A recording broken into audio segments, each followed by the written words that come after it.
तो क्या डेफिनेशन है लीज की? एक कॉन्ट्रैक्ट जो राइट दे हमें एसेट यूज करने का। तो इसका मतलब ये है कि एक अंडरलाइंग एसेट होना जरूरी है, कोई बिल्डिंग, कोई मशीन जिसका राइट लिया जा रहा है कि हम इसे इस्तेमाल करना चाहते हैं। आइडेंटिफाइड एसेट का मतलब उस एसेट के बारे में डिटेल्स कॉन्ट्रैक्ट में स्पेसिफाइड है। मशीन है तो उसके बारे में मेक, मॉडल, टाइप बताया गया है। बिल्डिंग है तो स्पेसिफाइड है, बिल्डिंग एड्रेस क्या है, बिल्डिंग किस जगह पे लोकेटेड है, बिल्डिंग का साइज क्या है, और कौन सी जगह है जो हम लीज पे दे रहे हैं उसके बारे में उसका नक्शा या उसकी डिटेल दी जाती है, कॉन्ट्रैक्ट के अंदर बताया जाता है, जिससे हमें पता चलता है कि एक आइडेंटिफाइड एसेट लीजिंग अरेंजमेंट के तहत हम एंटर कर रहे हैं। दूसरी बात, वो फिजिकली डिस्टिंक्ट होना चाहिए। जैसे एक बहुत बड़ी बिल्डिंग है जिसमें 4 फ्लोर आपने लीज पे लिए, 5th फ्लोर थर्ड पार्टी के पास रेंटल पे है, तो हम ये नहीं कहेंगे कि हमने पांचों फ्लोर हमने लीज पे लिए, हम ये कहेंगे कि हमने 4 फ्लोर लीज पे लिए, क्योंकि जो 5th फ्लोर है उसके लिए सेपरेट एस्केलेटर्स हैं, सीढ़ियाँ हैं, अलग से लोग आ जा सकते हैं और स्पेसिफिकली आइडेंटिफाइड है, इसका इस बिल्डिंग से कोई लेना देना नहीं है। बट अगर इसी बिल्डिंग के अंदर आप अगर किसी के साथ अरेंजमेंट करते हैं तो हम सिग्निफिकेंस देखते हैं कि सिग्निफिकेंट क्या है। अगर कोई इन्वेस्टमेंट प्रॉपर्टी है जिसे आप किराए पे देते हैं, तो वो इन्वेस्टमेंट प्रॉपर्टी में कितना पार्ट हमने लीज पे दिया है, कितना पार्ट लीज पे नहीं दिया है, ये क्लियरली आइडेंटिफाइड होना चाहिए, सेपरेटली डिस्टिंक्ट होना चाहिए। डिस्टिंक्ट मतलब अलग से यूज किया जा सके, उसमें कोई रोकथाम नहीं होगी, किसी को कोई दिक्कत नहीं आएगी, और फ्रीली इंडिपेंडेंटली जो भी पार्टी ये एसेट लीज पे लेती है वो उसे यूज कर सकती है।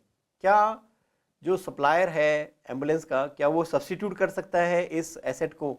अगर वो सब्स्टिट्यूट कर सकता है, इसका मतलब हमारे पास अभी कंट्रोल नहीं है। वो कोई भी एसेट खड़ा कर जाता है जो हूबहू वैसा दिखता है जैसा हमने सोचा था, बट हमने तय किया था अपने कॉन्ट्रैक्ट में कि ये मेक, ये मॉडल, ये चेसिस नंबर, इस नंबर की गाड़ी हमारे यहाँ हमें पसंद आई है, जो हमारे यहाँ काम में हमने लेनी है। बट अगर आप सब्स्टिट्यूट कर रहे हो, इसका मतलब हमारे पास राइट नहीं है। ये एक संकेत होता है जो हमें बताता है कि आपके पास अभी भी राइट नहीं है यूज करने का, क्योंकि सामने वाली पार्टी अभी भी इसे सब्स्टिट्यूट कर पा रही है। तो हम कॉन्ट्रैक्ट में इस बात का ध्यान रखते हैं कि सब्स्टिट्यूशन का राइट ना हो सामने वाली पार्टी के पास। अगर सब्स्टिट्यूशन का राइट नहीं है हमारे पास, तो इसका मतलब ये है कि हमारा अभी कंट्रोल नहीं है एसेट के ऊपर। ये एक संकेत है जो हमें तय करने में मदद करता है कि क्या लीजिंग अरेंजमेंट है। अगर मैं एक उदाहरण पे तौर पे अगर मैं एक एग्जांपल लूं कि इसे कैसे समझना होगा, तो इसके लिए सबसे पहले तो हम ये देखेंगे कि आइडेंटिफाइड एसेट है। मान लो एक हॉस्पिटल है जो अभी नया नया खुला है, बहुत ज़्यादा पेशेंट्स अभी इस हॉस्पिटल को विजिट नहीं करते हैं, और एम्बुलेंस की सर्विस अभी इन्हें बहुत ज़्यादा ज़रूरत नहीं पड़ती है, कभी कभार इन्हें एम्बुलेंस की सर्विसेज की ज़रूरत पड़ती है। हॉस्पिटल के एक डायरेक्टर ने कहा कि क्यों ना हम एक एम्बुलेंस खरीद लेते हैं।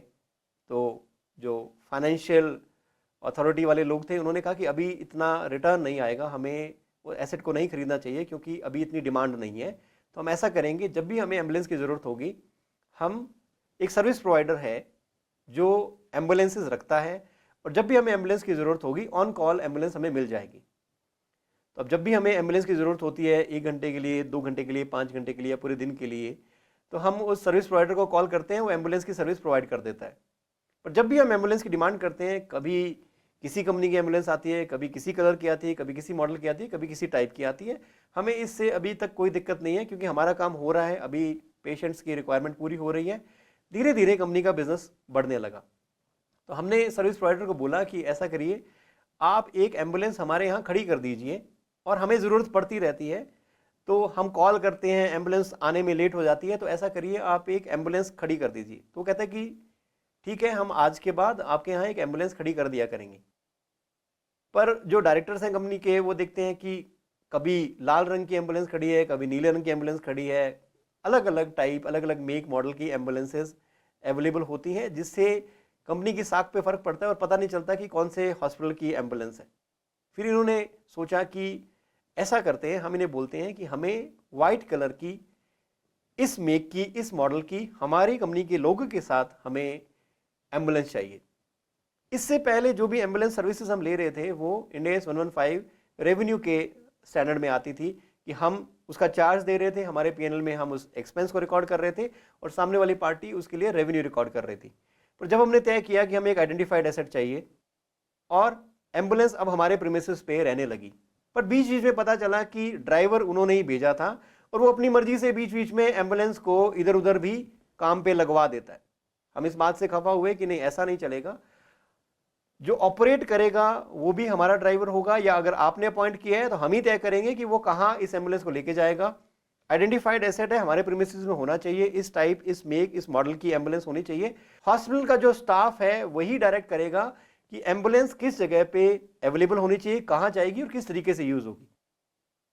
तो जब इस तरीके की बातें तय हुई कि आइडेंटिफाइड एसेट है, हमारा कंट्रोल है उस एसेट पे, राइट टू ऑपरेट भी हमारे पास है, और सब्सटेंशियल इकोनॉमिक बेनिफिट भी हम ही उठाएंगे कि उस एम्बुलेंस की लाइफ अगर 10 साल है और हमने लीजिंग अरेंजमेंट कर लिया है 8 साल के लिए, कि 8 साल के लिए अब ये एसेट हॉस्पिटल के प्रेमिसेस में खड़ा रहेगा, इसके बदले में आपको जो भी पेमेंट चाहिए आप हमें बता दीजिए, हम आपको एनुअल इंस्टॉलमेंट्स में ये पेमेंट कर देंगे। हॉस्पिटल ने ये एसेट अभी ना खरीद के एक लीजिंग अरेंजमेंट करने का सोचा, जिसमें इनको एक आइडेंटिफाइड एसेट भी चाहिए, इनको राइट भी चाहिए, कंट्रोल भी चाहिए, यूज भी कर सकें, और इसके बदले में एक पेमेंट देने को तैयार है, और जो पेमेंट इन्हें इंस्टॉलमेंट्स में देनी होगी। ये भी एक समझदारी है कि फाइनेंस लीज करवाने की बजाय, सीधा जाके एक एसेट लोन पे लेने की बजाय, इन्होंने सप्लायर के साथ ही लीजिंग अरेंजमेंट कर लिया कि हम आप ही को पैसे दे देंगे और हम एसेट को अपने यहाँ यूज करना चाहते हैं। तो ये डेफिनेशन को मीट करता है कि एक कॉन्ट्रैक्ट है जिसमें जो लेसी है उसको राइट मिला कि वो एसेट को यूज कर सकता है, इसके बदले में वो पेमेंट देने को भी तैयार है और वो इंस्टॉलमेंट्स में ये पेमेंट देगा। ये सारी बातें हम समझने की कोशिश कर रहे हैं। तो सबसे पहले अभी तक हमने देखा आइडेंटिफाइड एसेट। अब हम देखते हैं control over use. Customer has the right to use throughout the period of use. हमारे पास हक है कि हम इस एसेट को यूज कर सकते हैं और सब्सटेंशियल इकोनॉमिक बेनिफिट्स भी हमें मिलेंगे, और direct the use of asset भी हमारे पास है, या हम किसी और को भी डायरेक्ट करते हैं तो हम तय कर सकते हैं कि किसको वो एम्बुलेंस चलानी है। इसे बोलेंगे control over use. Customers right to direct the use जानने के लिए हमें देखना होगा कि राइट टू डायरेक्ट किसके पास है। तो रेलेवेंट डिसीजंस जो हमें लेनी होंगी वो होंगी, तो हमें ये देखना होगा कि कस्टमर के पास राइट है ऑपरेट करने का, और सप्लायर कोई भी डायरेक्शंस नहीं दे रहा है कि कैसे यूज होना होगा। हमारे यहाँ सक्षम लोग हैं या हमने अपॉइंट किए हैं जो इस एसेट को यूज कर सकते हैं। जो हॉस्पिटल है उन्होंने प्री डिटरमाइन किया हुआ है कि इस टाइप का एसेट, ऐसा लोगो, ऐसे इक्विपमेंट्स उसके अंदर होने चाहिए, प्री डिटरमाइंड है।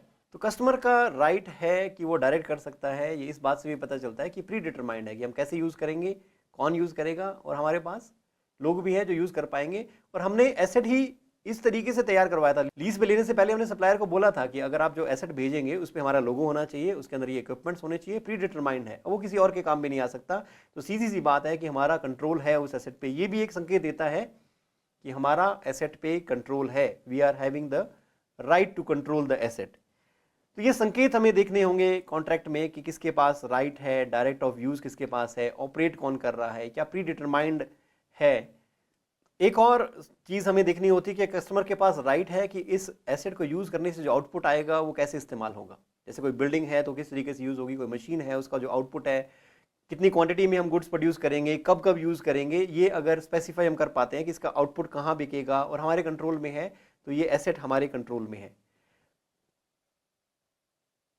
तो कई बार कंफ्यूजन ये हो जाती है कि हमने कोई गाड़ी किराए पे मंगाई, तो लगता तो ऐसे है कि हमने किराए पे मंगाई मतलब लीजिंग है। ये लीजिंग नहीं है, क्योंकि हमने अगर किराए पे कोई गाड़ी मंगाई है तो जो सप्लायर है गाड़ी का वो हमें एक सर्विस दे रहा है कि आप गाड़ी को 2 दिन यूज़ कर सकते हैं।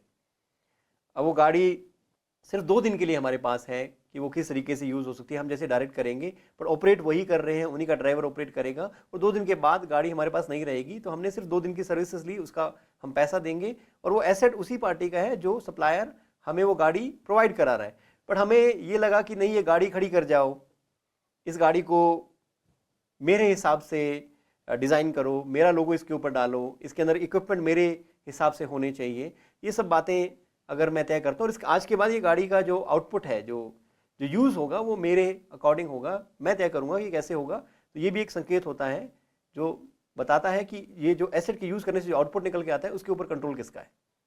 अब कई बार ऐसा होता है कि जो एसेट दे रहा है वो थोड़े से तो प्रोटेक्टिव राइट्स तो लागू करेगा ना। अब जो एम्बुलेंस सप्लायर है, जो सप्लाई कर रहा है, हमें लीज पे एसेट दे रहा है, वो थोड़ी सी तो प्रोटेक्शन चाहेगा। वो तय कर सकता है कि आप 1 लाख किलोमीटर या ये लीज टर्म तब तक ही आप चला सकते हैं। वो चाहेगा कि आप इसे रेगुलरली मेंटेन करें, इसकी सर्विसिंग टाइम पे करवाएं, वो खर्चा आपको वहन करना होगा। वो प्रोटेक्शन में एक क्लॉज डाल सकता है। जिसमें आप चाहो ना चाहो से मतलब नहीं है, ये गाड़ी को प्रोटेक्ट करने के लिए ज़रूरी एक काम है जो करना होगा, चाहे सप्लायर करे चाहे आप खुद करो। तो ये अगर एक प्रोटेक्टिव राइट अगर सप्लायर रख लेता है कि मैं सर्विसिंग खुद करवा के दूंगा, या वो आपके ऊपर ये बाहर डाल देता है कि आपको ये सर्विसिंग मेंटेनेंस करना होगा, मेरा एसेट इस कंडीशन में मिलना चाहिए जब ये वापस आप मुझे देंगे। और वो चाहता है कि कस्टमर को नोटिफाई करना चाहिए कि अगर आपने ये एम्बुलेंस हॉस्पिटल की सर्विसेज के लिए तो हॉस्पिटल के काम ही आनी चाहिए, कहीं आप इसे टूरिज्म के काम में लगा दें कि हम अपने पेशेंट्स को टूर पे ले जा रहे हैं, तो वो पहाड़ों में घूम रही है या उबड़ खाबड़ रास्तों में एम्बुलेंस चलती है। सोचा तो सप्लायर ने ये था कि शहर में घूमेगी तो गाड़ी इतनी ख़राब नहीं होगी, तो एक प्रोटेक्टिव राइट हो सकता है सप्लायर डाल दी कि ये सिर्फ शहर में घूमनी चाहिए, इतने किलोमीटर एरिया में ही घूमनी चाहिए। तो प्रोटेक्टिव राइट डाल सकते हैं, जिसकी वजह से ये नहीं कह सकते कि कस्टमर के पास राइट नहीं है यूज़ करने का, डायरेक्ट और ऑपरेट करने का राइट है। इससे ये भी तय नहीं होता कि लीजिंग अरेंजमेंट नहीं है, लीजिंग अरेंजमेंट है, पर ये प्रोटेक्टिव राइट है, सब्सटेंटिव राइट नहीं है। तो हमें सब्सटेंटिव राइट और प्रोटेक्टिव राइट में फ़र्क समझ में आना चाहिए कि क्या ये सब्सटेंटिव राइट है, राइट टू ऑपरेट और डायरेक्ट, या ये सिर्फ प्रोटेक्टिव राइट है। जो सप्लायर है बस ये चाहता है कि यार मेरे एसेट को ढंग से इस्तेमाल करना, इसे इस तरीके से इस्तेमाल ना करना कि पराया है, अपना समझ के इस्तेमाल करना। ये कुछ क्लॉजेज वो डाल देता है अपने कॉन्ट्रैक्ट में,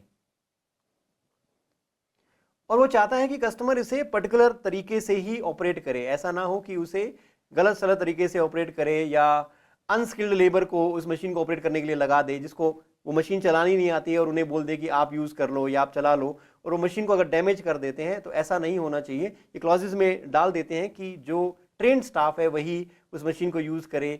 जैसे एम्बुलेंस को चलाने के लिए कोई क्वालिफाइड ड्राइवर होना चाहिए, वही उसे चला सके। अनक्वालिफाइड लोगों को या अनस्किल्ड लोगों को उसके ऊपर नहीं बैठाना चाहिए, वरना वो कहीं एक्सीडेंट कर देंगे और उसका खर्च होगा वो कस्टमर को ही वहन करना पड़ेगा।